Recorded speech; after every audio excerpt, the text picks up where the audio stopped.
Buenas tardes o la hora que sea ahí donde nos estén sintonizando, viendo. Querido auditorio, etcétera, estamos con Diana Coronado, yo soy Paco Alonso, está Lucy Castillo en los controles. Este es el primer experimento del podcast Foro de Babel. No, Podcast de Babel, dijimos, El ¿verdad? podcast de Babel, sí. Que es un podcast que entre sus muchas misiones tiene hacerle campaña permanente al foro y bueno, generar discusión entre la raza, pero ese va a ser un segundo capítulo. Ahora es una entrevista a Diana Coronado, que es abogada, y sin mayor preámbulo pregunto, Diana, háblanos un poco de tu trayectoria. Escuché que tienes 2 doctorados, Eso cosas fue muy un maravillosas. accidente. Sí, a ver. Lo que pasa es que, fíjate, bueno, la carrera la hice en la Universidad de Sonora. Terminé la licenciatura, luego por ahí del 2005, 2004, ingresé una maestría en Amparo. Posteriormente iniciamos con un doctorado que no concluí, no terminé la tesis. Y años después que quise terminarla y retomarla, me salía más fácil hacer otro. Y me aventé uno bueno, empezamos a cursar el doctorado en Derechos Humanos y ahorita estamos trabajando en la tesis. Esperemos que podamos concluirla ya en los próximos meses y luego podemos platicar al respecto, que es un tema muy interesante, sobre los derechos fundamentales de las personas, su interseccionalidad con derecho municipal y todo eso. Muy bien, derechos fundamentales de las personas. Entonces, tu carrera de maestría, tu formación académica es en Derecho. Sí, esa es la formación académica y bueno, siempre con interés en varias actividades donde se usa el derecho. El derecho siempre lo he visto como una herramienta para lograr cosas, por lo que se trata la materia precisamente. Y en el ejercicio de la profesión, pues nos hemos desarrollado al inicio. Mi experiencia fue estudiando y siendo meritoria de la Junta Local de Conciliación y Arbitraje, después como secretaria de acuerdos y mi último año ahí lo pasé como secretaria dictaminador. Los secretarios dictaminadores son los que se encargan de analizar las peticiones, las contestaciones, a qué le toca probar a cada quien y el análisis probatorio y posteriormente emitir una resolución diciendo así como que quién probó y a quién le asiste el derecho.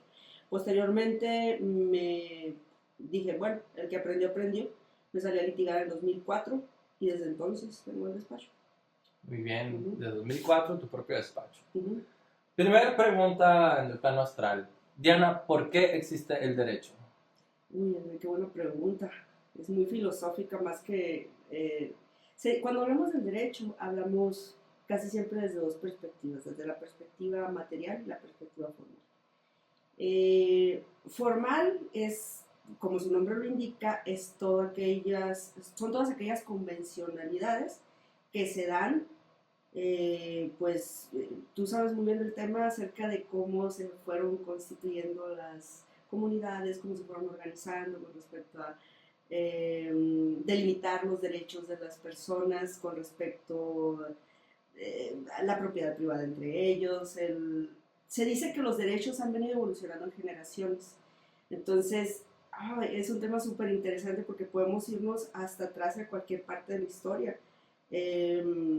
Desde el inicio, pues, ¿qué tan atrás nos vamos? Pues depende de qué tanto queremos profundizar, ¿no? Para los efectos prácticos, a nosotros lo que nos rige es un sistema, ahora hace poco fue un poco modificado, pero básicamente yo digo que para aterrizar más, yo creo que a la intención de la pregunta es el derecho para qué existe, dónde viene y como que lo que ahorita es el derecho efectivo, de qué se trata, ¿no?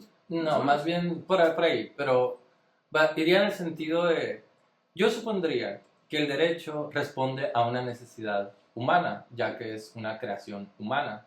Dado que la humanidad es la misma, yo creería que la razón por la cual existe el derecho es la misma ayer como hoy.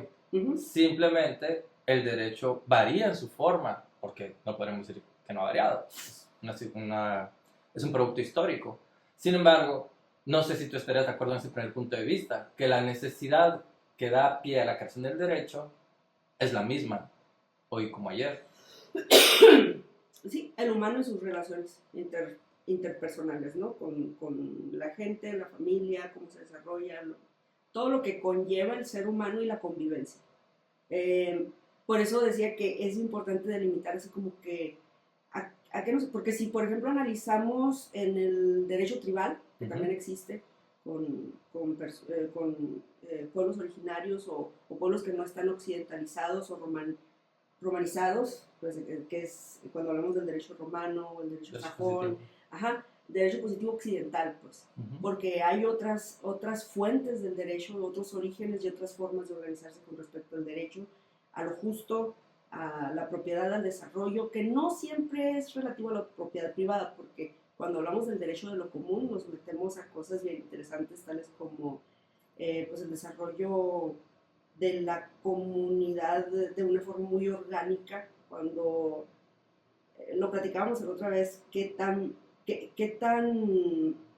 muchas veces nos falta información acerca de cómo, quizás solamente como referencia de ver cómo en otras partes del mundo tener una perspectiva diferente con respecto a lo común hace que esa riqueza sea más palpable para todos, ¿no? Y, bueno, yo creo que no terminé de aterrizar, pero es que si como de amplio es el tema del derecho, su origen y donde, por eso te preguntaba, a ver, ¿cómo lo delimitamos? Y tal vez hubiera ocasión de quizás profundizar un poco más, a ver, ubicamos el derecho precolonial. Ok, voy a hacer una pregunta sobre la ley, citando 3 acepciones muy básicas sobre la ley, pero antes una pregunta intermedia. ¿Tú dirías que el derecho crea la propiedad o que existe la propiedad y luego se crea un derecho que la legisla? Fíjate, ese es un aspecto muy interesante ahorita que te hablaba de la cuestión material y formal del derecho. Hay varias corrientes con respecto a comprender qué es lo que hace la ley, si reconoce u otorga. Okay. Entonces,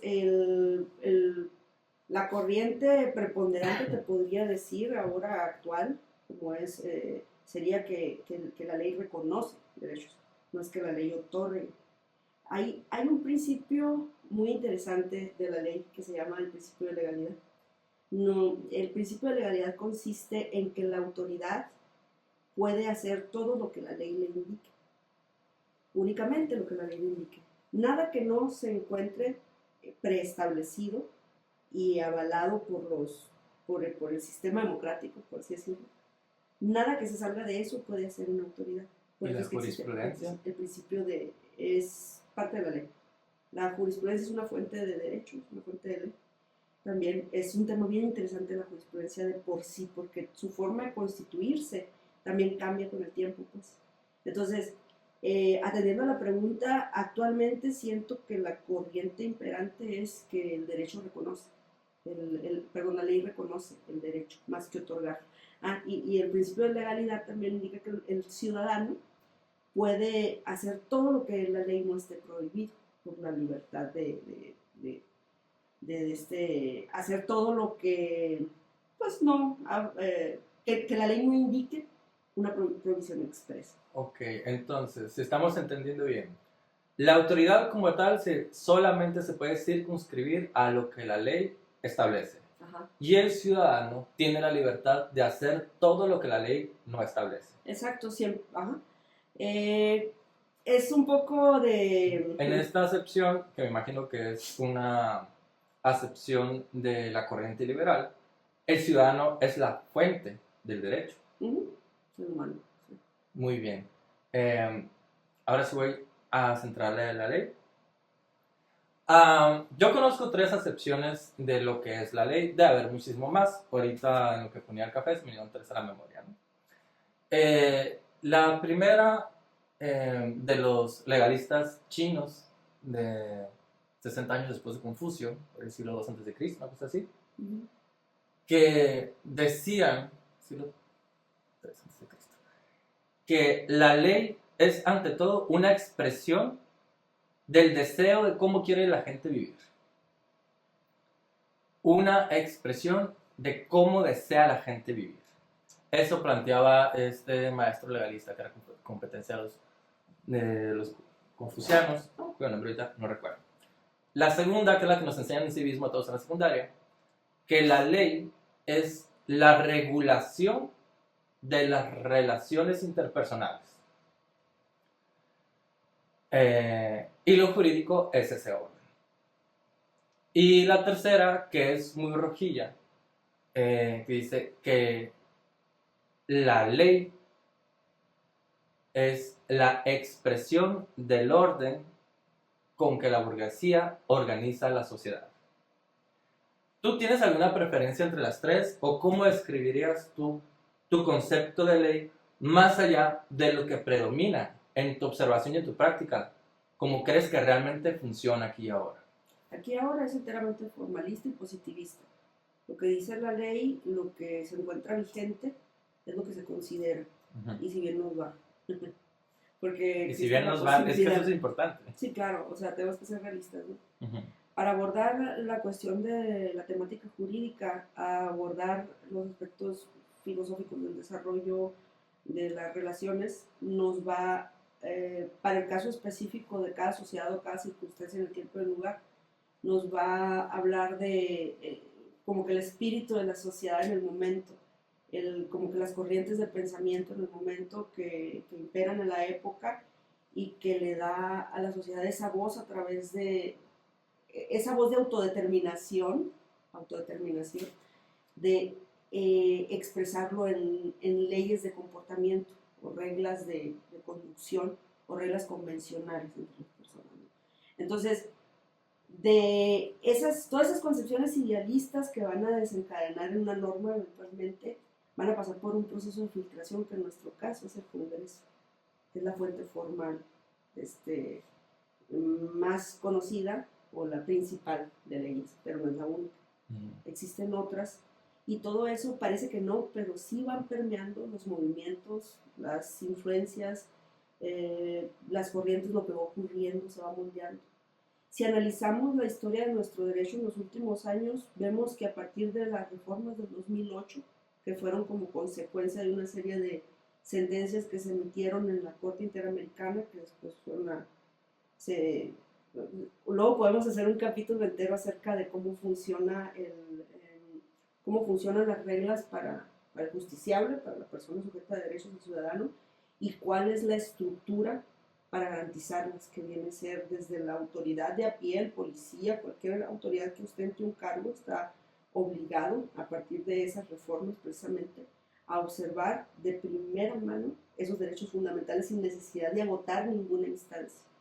Qué bonito se veía, ¿no? Pues estamos casi 15 años y ay, se ven tantas cosas. Decíamos ahorita que lo que predomina ahorita es una concepción donde la ley reconoce derechos. Positivista. Muy bien. Si esto es así, la ley reconoce que la libertad existe o la ley posibilita la libertad de la sociedad tal y como se haya organizada en este momento. La reconoce. Si la reconoce, y al reconocer la libertad también reconoce los derechos humanos. Estamos de acuerdo con que los derechos humanos siguen las necesidades básicas. De entrada se supone que es la base. Muy bien. Si esto es así, ¿cómo no hay una ley que haya desaparecido, por ejemplo, al Grupo México tras el derrame, los 2 derrames que hicieron en el río Sonora, el ecocidio que eso supuso, todos los daños a la salud? Porque pues, yo supongo que son más pobladores los del río Sonora y todos los que estamos en Hermosillo y nos llegó el veneno, que los propietarios de Grupo México. Perdón, me emociona incluso la pregunta, cómo me gustaría que se atendiera de raíz. Eso es tan evidente y tan sencillo pudiera ser evidenciar, o sea, no se necesita más que juntar las pruebas para acreditar una violación flagrante a la luz de todos, evidente, de pues, el derecho fundamental, que es el derecho a la vida, ¿no? Entonces, estamos ante una violación constante, todos los días que pasan, existe el riesgo, existe esa violación al derecho a la vida de todos. Entonces, yo me pregunto, y no me ha tocado escuchar sobre un amparo con respecto a eso, con el objeto de preservar el derecho fundamental a la vida y al medio ambiente sano. ¿Se puede hacer? Claro que se puede hacer. Si hablamos de derechos individuales, podemos hablar de derechos colectivos, de entrada, cualquier persona que tuviera, y me preguntarás, ¿por qué no lo has hecho? Ya no sé, no me he sentado a hacerlo, quizás analizarlo, pero cualquier persona tendría derecho, en teoría, según lo que establece tanto el Tratado de San José, Costa Rica, que es el que establece los derechos fundamentales. Tendría que explicar el bloque de constitucionalidad, pero lo puedo hacer rapidito. Los derechos fundamentales, antes teníamos una forma de atender la violación de los derechos fundamentales. Cuando en aquel entonces se obedecía a lo que se conocía como la pirámide kelseniana, que se señalaban las jerarquías, en donde lo primero que era la Constitución, luego los tratados internacionales, luego las leyes federales, leyes estatales, reglamentos, etc. Con motivo de estas modificaciones, atendiendo a las indicaciones de los tribunales internacionales en materia de derechos humanos, se hicieron unas reformas a nivel constitucional en donde se cambiaba el paradigma completamente, y entonces ya no nada más era prerrogativa sino obligación de cualquier autoridad entre la cual se denuncia la violación de un derecho fundamental, así sea el policía, así sea el juez local, el juez de primera instancia. O sea, ya no teníamos que ir, en teoría no tenemos que esperar a que la autoridad de amparo entre a la protección de ese derecho fundamental. No sé si me expliqué. Bueno. Sí. Voy a plantear desde otro ángulo, porque, o sea, escucho una descripción formal de cómo se realiza este principio, ¿no? O esta concepción del derecho de la ley como que reconoce derechos, y una descripción estructural de cómo esto podría operar. Es decir, hay un esfuerzo, por lo menos aparente, de que esto funcione así. El sistema y la estructura están. Pero ahora voy a hacer un paralelismo. Hoy en la mañana escuchaba a un filósofo planteando un punto de vista sobre la democracia interesante. Él decía, la democracia es el sistema del gobierno con el cual la élite responsabiliza a las masas de la realidad que les oprime. Ya que la descripción de la democracia es el gobierno del pueblo, toda la formalidad no es más que la justificación de cómo realmente ellos gobiernan. Si tomamos eso como paralelismo, la noción de que la ley reconoce derechos no sería una ilusión que invita a la gente a creer que lo que es real es normal, dado que lo que se observa es el derecho y el derecho humano es natural. Las personas viven un desencanto constante con las figuras que se supone que existen para garantizar que los mínimos no se le vulneren. Entonces, puede estar todo muy bonito en el papel. De entrada, cualquier persona podría reunir a un grupo de personas afectadas y incluso sin cumplir formalismos, comparecer personalmente ante un juez de distrito y decirle, me están violentando mis derechos, por esto te defiendo. Porque hay que ver qué tipo de derechos son los vulnerados y qué personas son las que están en esa posición para entender cuál es su obligación de saber defender esos derechos. Hay ciertos derechos que no ameritan tanto, ¿cómo diré? No necesitarían ni siquiera, en teoría, es más la Procuraduría de la Defensa ¿cómo se llama? La de la naturaleza. La policía del campo. Hay una, mira, cualquier figura que tenga, Lenin, ¿no? Que tenga una procuraduría pudiera incluso hacerlo de oficio. O sea, pues no de oficio, ¿no? Con unas personas que dijeran, bueno, vamos a hacerlo. No debiera ser tan lejano a un ciudadano de a pie la realidad de la justicia, no la ilusión de la justicia, debe ser una realidad de la justicia. Pero si atendemos, por eso no podemos hablar de un total, pues, porque en realidad no hay juicios que sí se resuelven bien hay procesos que sí se llevan bien. ¿De qué depende? De un montón de factores. Y créeme que de los últimos viene a ser la naturaleza del derecho violentado o qué tan justo o injusto es qué tanta atención le pongas. El objetivo de la ley es describir derechos o garantizar la justicia. Pues ambas cosas. Describirlos, pues es una protección, es una, ¿cómo te digo? Describirlos es parte del objeto de la ley, enunciarlos. Que si me preguntas, tenemos en México hacemos demasiadas leyes, demasiadas. Pero pues eso obedece a la naturaleza y a la necesidad de cada sociedad. No sé si aquí se necesite tantísimo. El centralismo nunca va a ser algo bueno. Muy centralizado todo. Creo que es algo que es muy actual, ¿no? Dices, si tú haces una correcta recepción. Que muchas veces el problema está más en las mediaciones. No tanto en el papel y en la ciudadanía, sino en las mediaciones, entendiendo las mediaciones como las autoridades y los órganos correspondientes.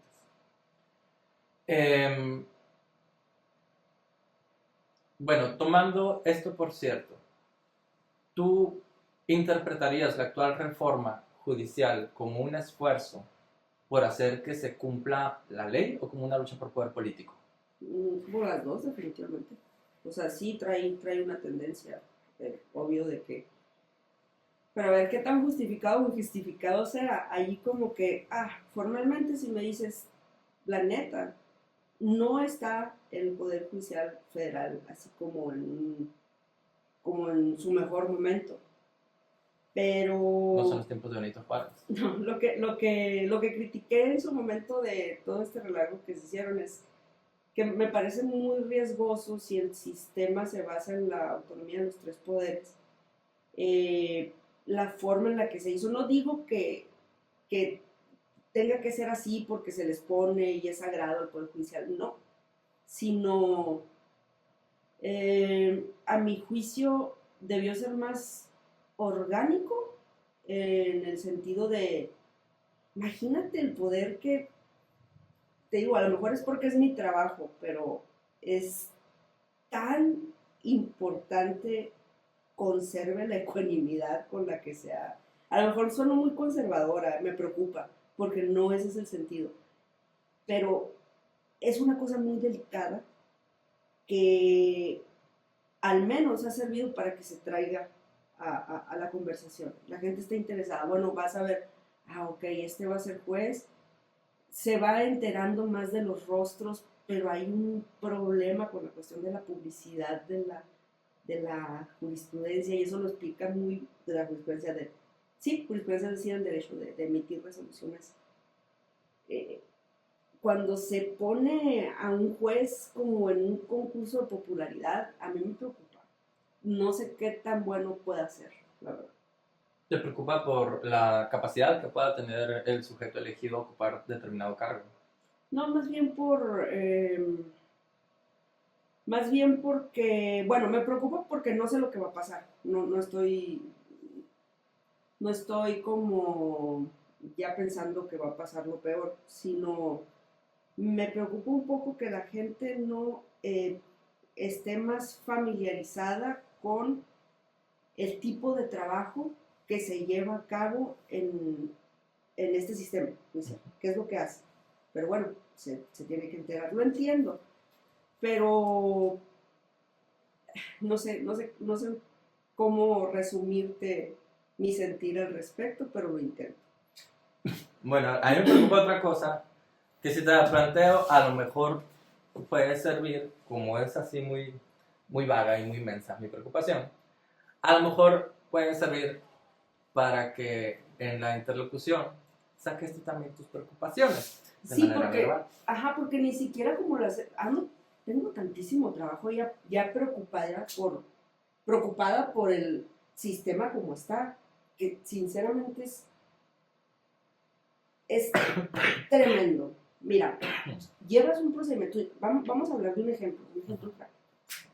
Vamos a suponer que te pasa algo, lo que sea, te despiden de tu trabajo. vas y haces lo propio. Bueno, otra cosa, algo penal. Sucede, una señora con problemas de que el marido no da la pensión. La señora, desde el 2016 que se separa, le ha interpuesto 4 denuncias a esta persona. Las 3 primeras, el señor iba a hacer convenio y se iba y dejaba de pagar y se archivaba para siempre el asunto. En la 4ª, llega y demanda otra vez al amigo, y en el procedimiento de entrada en el Ministerio Público ni siquiera tienen la relación de las anteriores.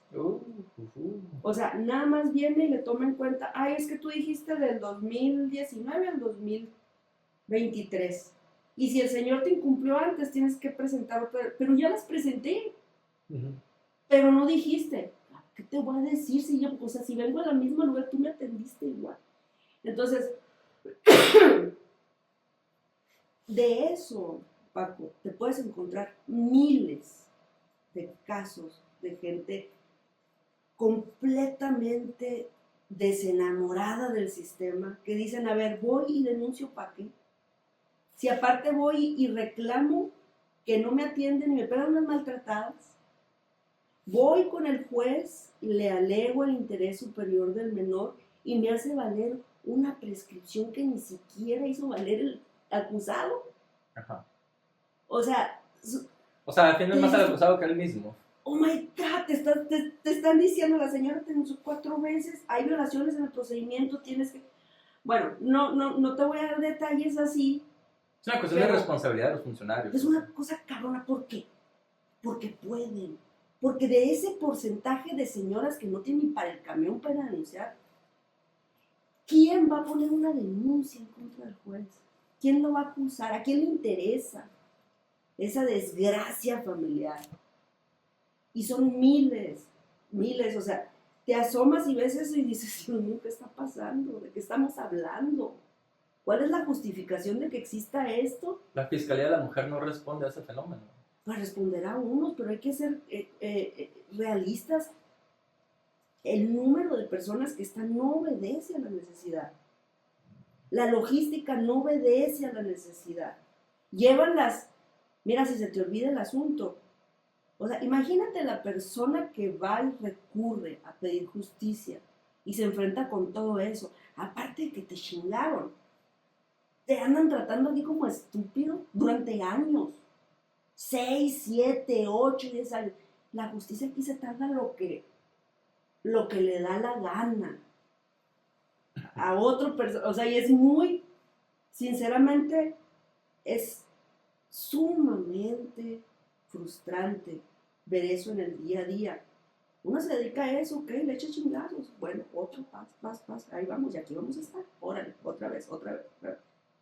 Imagínate toda la gente que no se dedica a eso, Paco, y que no tiene posibilidad de pagar una abogado. Estamos viviendo una simulación. Por eso cuando me trabo tanto, cuando me preguntan así cosas de que, oye, ¿cómo la ves con esto del sistema? O sea, con una computadora y un sistema que reagende, o sea, me explico. Podríamos afirmar que la actual reforma judicial no obedece a las necesidades del grueso de la población, a las necesidades contingentes, no a las necesidades políticas, históricas de un proyecto que quizá funcione y quizá no. Si se quisiera, se sienta la raza con los expedientes, que los expedientes son personas, son asuntos, es patrimonio, es libertad, es derecho. Son injusticias por resolver. Si se quisiera, se agarran los expedientes, porque allí están los conflictos de derecho. Ahí es donde debe aplicarse el derecho. Lo demás es politiquería. ¿Y para eso qué se necesita? ¿Un mayor número de tribunales? Mayor número de tribunales y personas con el perfil correcto y con ganas de hacer las cosas bien. ¿De dónde las sacamos? Pues yo digo que de universidades. Hay muchas personas que sí pueden hacer las cosas bien. Sí hay. No se cumple esto de que llegas a tu barandilla, como juez de barandilla o juez de cualquier cosa, y el anillo del poder te corrompe. Pues es como todo, es como todo, pero si se hace el filtro lo suficientemente eficaz, se va avanzando. Esto me recuerda a un dilema que tuvo la filósofa siria Ikram Mantakin, naturalizada, que curiosa palabra, como mexicana. La morra estudió en Francia, se regresa a Siria, hay un retroceso en la política patriarcal de su país, agarra un compás, lo pone en el globo terráqueo, lo abre y donde caiga se va a ir. Cae en México. Escuché esa historia. Cae en México. Una conferencista y profesora muy famosa que, bueno, pues llegó sin nada y le tocó hasta robar manzanas, ¿no? La frutería para poder comer. Okay. Luego tuvo su programa de radio, publicó muchos libros, algunos no con su nombre, porque pues a veces los filósofos se meten en problemas por el carácter de sus opiniones. Y dentro de esos problemas en su vida estuvo que pues salió mal del Partido Comunista, salió mal del movimiento feminista, salió mal de todas partes, cosa que le pasa mucho a gente que es crítica.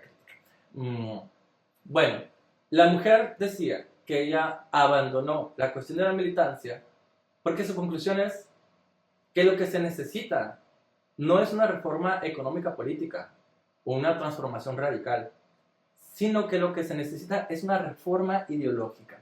Y plantea un punto de vista que a ti te va a sonar muy familiar, porque pues tampoco es que haya salido de ella. Ella dice que un problema en México es que para la gente lo debido es estar al margen de la ley. Que la gente siente que hace bien cuando elude impuestos. Que la gente siente que triunfa cuando paga una mordida.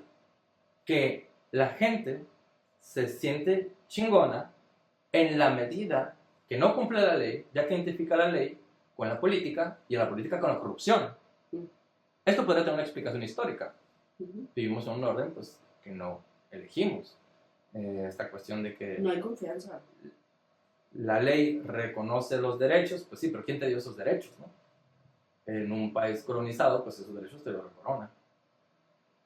Cuando se hace la independencia, ¿cuántos participaron en la independencia? O en la reforma, o en la revolución, o el Congreso Constitutivo de Querétaro, que se hizo en plena revolución, al margen de las bases que estaban en la guerra. Hasta la fecha creo que se siguen discutiendo sobre esos derechos y cómo... Y hasta la fecha nadie sabe quién es el diputado. Que son, pues, ¿no? El tribuno, pues, son el representante de la voluntad colectiva allá en el Congreso, que es este poder que hace las leyes. Bueno, ¿tú qué piensas de esta observación o esta idea? De que el problema no empieza en la autoridad. Bueno, según este punto de vista, no es el mío. Yo voy más con esta cuestión histórica y de justicia constituida. Pero hay este punto de vista popularizado. De que el problema empieza porque la gente quiere vivir al margen de la ley en este país. ¿Tú qué dirías sobre eso? Lo que pasa es que la gente siente extraño el poder del orden. Siente extraño al diputado, siente extraño al gobernador. Hay un antagonismo entre cierta clase, es muy clasista el pedo también. Hay un antagonismo entre lo establecido porque se siente que todo aquello...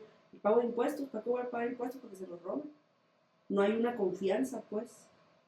Y eso está más cabrón por la cuestión de la centralización.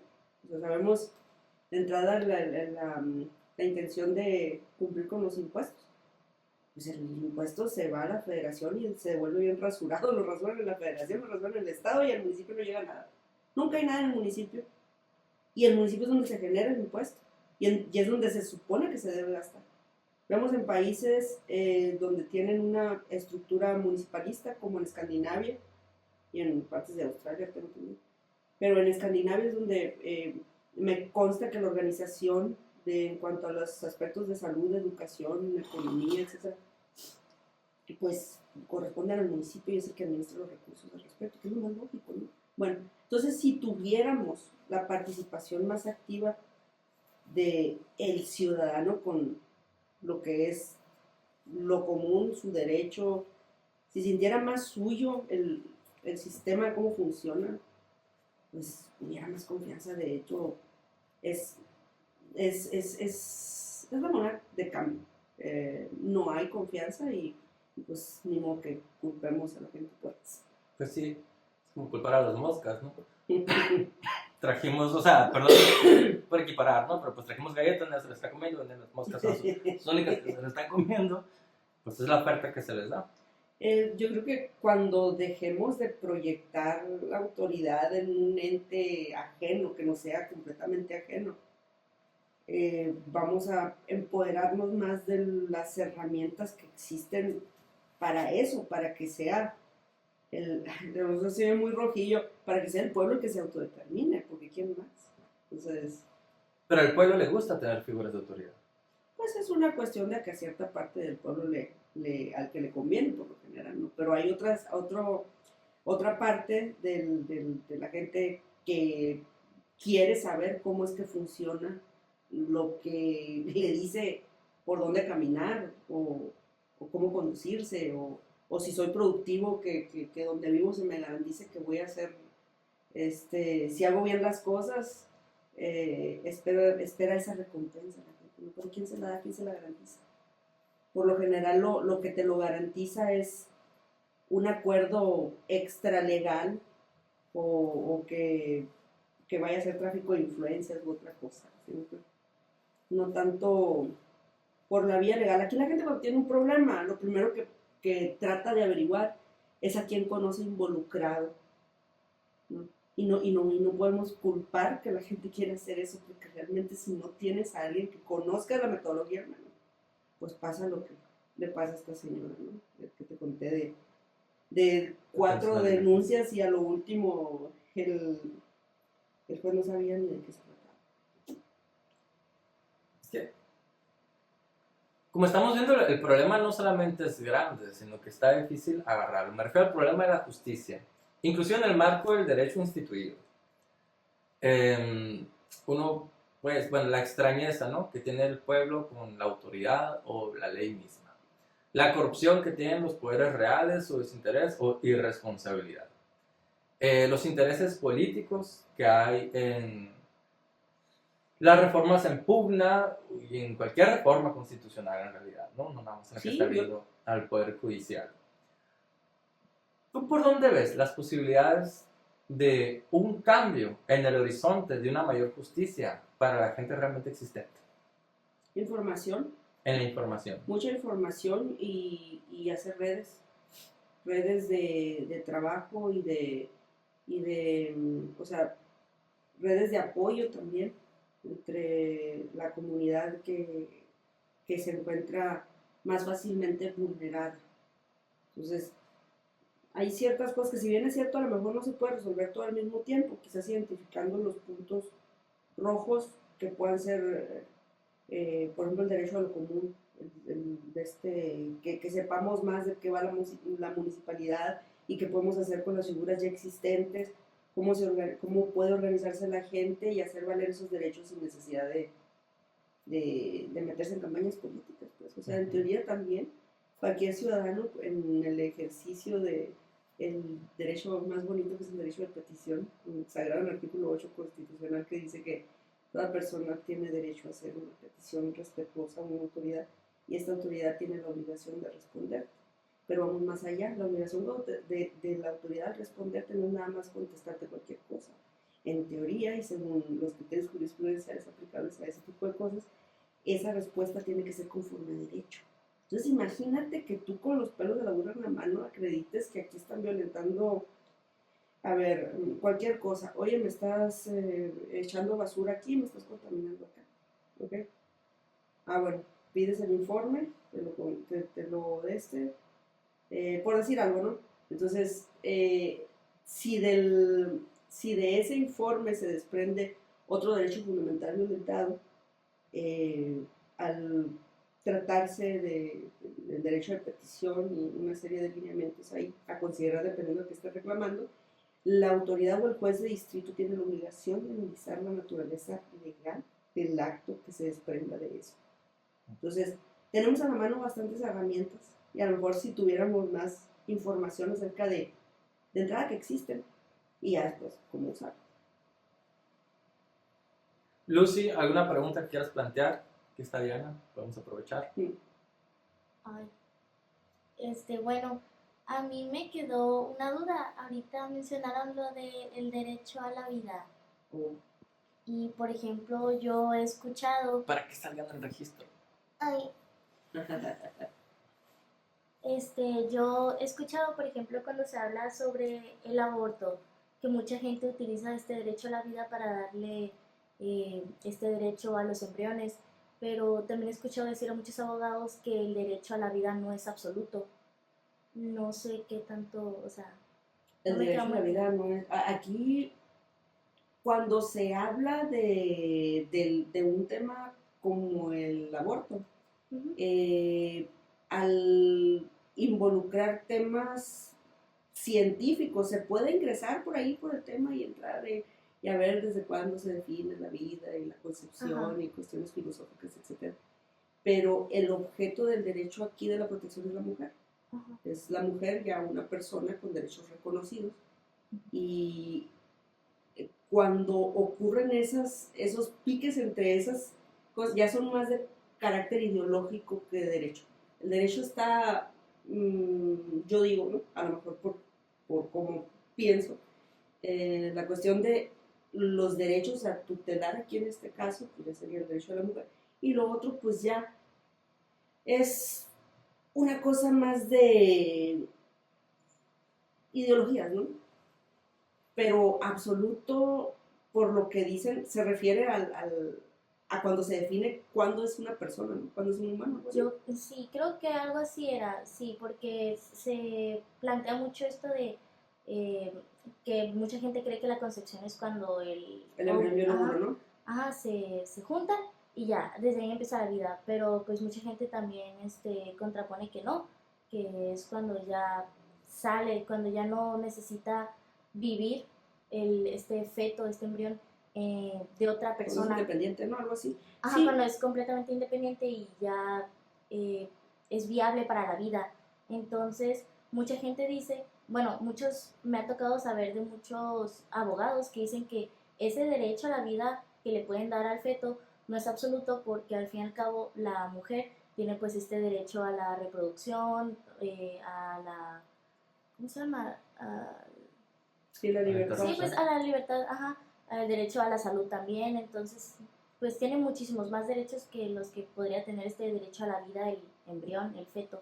Es una cuestión ya más ideológica y si te fijas cuando hay conflicto en esto, es más bien en cuanto a qué tanto se debe respetar la idea más bien es en cuanto a la idea, porque lo otro pues es el derecho es un derecho que ya existe y se encuentra reconocido, no sé si me explico, es un tema muy, el hablar de los temas frontera, como son, desde cuando, la bioética que subyace desde el momento en el que nosotros entendemos ya con cuestiones científicas de neurodesarrollo, a partir de cuándo se concibe al humano como tal, pues ya yo creo que es más bien lo que se ha tratado aquí es de darle una salida política.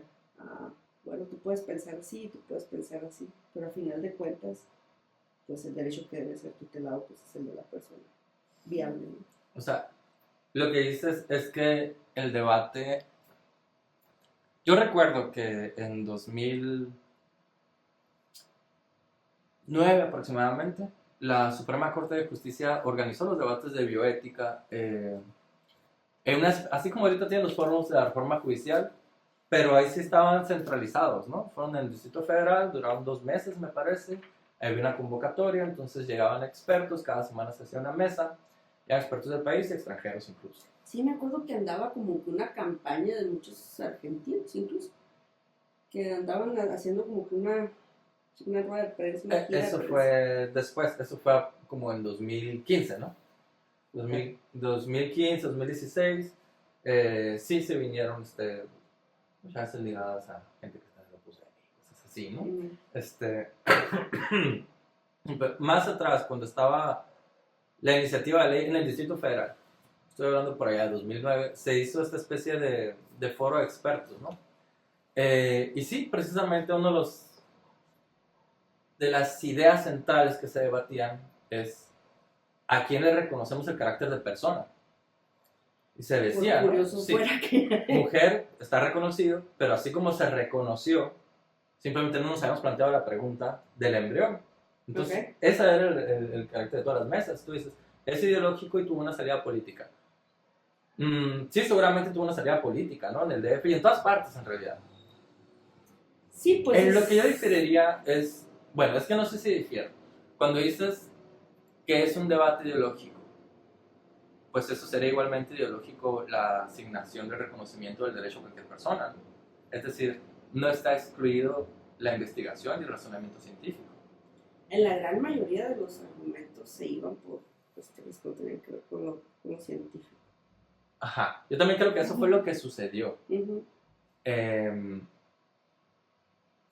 pero eso sucedió así, por una situación política o porque son nuestros alcances como sociedad. Mm, Pues es un reflejo, ¿no? Nuestra forma de tratar ese tipo de temas y Sí, de exacto. Es que aproximación. ya con esto creo que voy a describir exactamente lo que estoy pensando. Cuando decimos, esto se definió así por una situación política, creo que estamos en nuestra cabeza como una correlación de fuerzas, ¿no? Las mayorías, de qué lado está la opinión, y eso es más fuerza, entonces, por ahí no vamos a ir. Pero, ¿esto qué nos dice nuestra sociedad? Es decir, no podemos hacer leyes en base al raciocinio, siempre nos vamos a buscar salidas políticas para conservar la gobernabilidad, no lo sé. Por lo general nos encanta polarizar y siempre son los derechos y los izquierdos y los panistas y los rojillos y ahí está.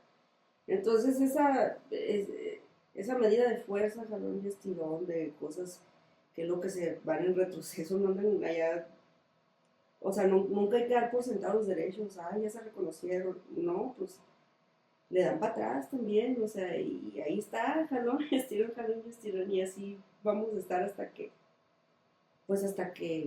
ya dejen de usarse cosas muy arcaicas, ¿no? Bueno, yo con esa pregunta me voy. Si no mal recuerdo, es el segundo principio, el segundo criterio de legalidad es la representación en la república tal como está constituida políticamente. Según yo, es el segundo criterio de legalidad de la representación. ¿Qué quería decir eso? Quería decir que todos los ciudadanos tienen derecho a tribunal, en el sentido que pueden exponer sus causas y sus argumentos para protegerse de las mayorías. Esto viene de una cuestión allá en las guerras religiosas en Europa, y está muy desarrollado en un libro que se llama, no es el de Kelsen, el de 1936, no, anterior, el de Voltaire, en defensa de la tolerancia. Aunque esto ya había sucedido en los tratados de Westfalia, el compa está exponiendo cómo la razón, la capacidad de probar la razón ante un tribunal es un derecho fundamental. Porque si no, el individuo queda expuesto a las masas. Y las masas, al saber que tienen el poder de la mayoría, van a actuar fanáticamente. Ahí está la argumentación de Voltaire. Esta es la realidad que nos gobierna, en realidad. Pasa. Sí, la neta somos borreguísimos. No hemos llegado a la edad de la razón. No. La república es una mentira. Ay, qué difícil. Mira, hay algo a lo mejor que siempre vamos a tener que traer a colación, y es la manipulación de la opinión pública y la manipulación de los hechos y la falta de interés por la investigación y buscarnos las cosas lavaditas y lo que nos dicen, y si le damos esa atribución a otro para que procese la información por nosotros mejor. Entonces, cuando ese tipo de prácticas de construcción de dinámicas, de involucrarnos en conocer cuál es nuestra realidad y qué podemos hacer al respecto, nos va a ir despertando y vamos a ir avanzando como se ha avanzado hasta el momento. Tampoco siento que estemos muy igual a hace unos años. O sea, se han avanzado cosas, pero nunca hay que bajar la guardia, porque los retrocesos se dan. Una vez escuché que el poder existe bajo la ausencia de la voluntad colectiva. Y sobre todo la desinformación. Fíjate, si hay la oportunidad de analizar obras y a filósofos que nos hablen de la razón de la existencia de lo jurídico, me gustaría mucho que pudiéramos tener la oportunidad de hablar de un librito súper sencillo que se me fue la onda de traerme, era muy oportuno. Se trata de la labor del juzgador y te habla del carácter del juez, pero mira, hasta lloré, porque sí me conmovió la verdad. Olvidamos muchas veces por, por todo el desmadre, por toda la porquería, y a como lo explica este filósofo, está bien padre, de lo que lleva a usa mucho hombre justo, a una persona justa, es por lo general la nobleza de querer evitar un sufrimiento. ¿Se me explico? Habla como que no sea impartir la justicia o decir el derecho nada más un instrumento de poder, sino un instrumento para irnos portando mejor entre nosotros, por así decirlo. Está muy curado, está bonito. Me recuerdo los debates de los legalistas chinos. Sí, o sea, en realidad, o sea, estamos hablando de un italiano y un chino y pueden, o sea, a final de cuentas la razón de ser del derecho es la justicia. Cuando hay un conflicto entre la ley y la justicia, debe de prevalecer la justicia, ¿no? Y la justicia es aquello, pues, intrínseco en el humano que le ha ayudado a preservarse como especie, incluso, ¿no? La cuestión de proteger, incluso, no sé, da para mucho. Y está muy suave y te picas. Palabras finales, Lucy, Diana. Pues nada, estuvo muy interesante esta edición del podcast. ¡Yay! Bueno. Primera edición. Sí. Primer sesión en nuestro primer ciclo de piloto, ¿no? Sí. Bueno, esto va a ir mejorando, gente. Muchas gracias, Diana. Muchas gracias, Lucy. Gracias. Y pues nos vemos en la siguiente.